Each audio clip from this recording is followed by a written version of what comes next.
وہ تہذیبی معنی ہوتے ہیں۔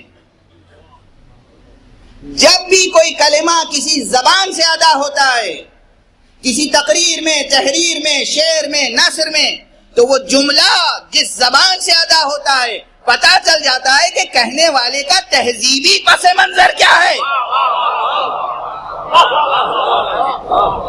تہذیبی پس منظر سیاست ہے تو فخر کے معنی تکبر کے ہوں گے، تہذیبی پس منظر ولایت ہے تو فخر کے معنی شکر کے ہوں گے۔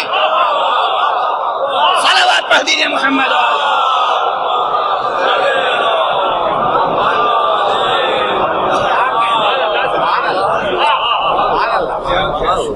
تہذیبی پس منظر کیا ہے؟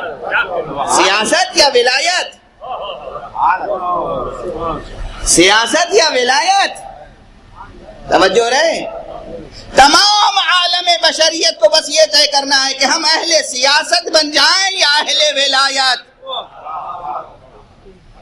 اہل سیاست بنیں گے تو زندگی بھی شرمندگی کا سر و سامان ہوگی، موت بھی شرمسار کرے گی۔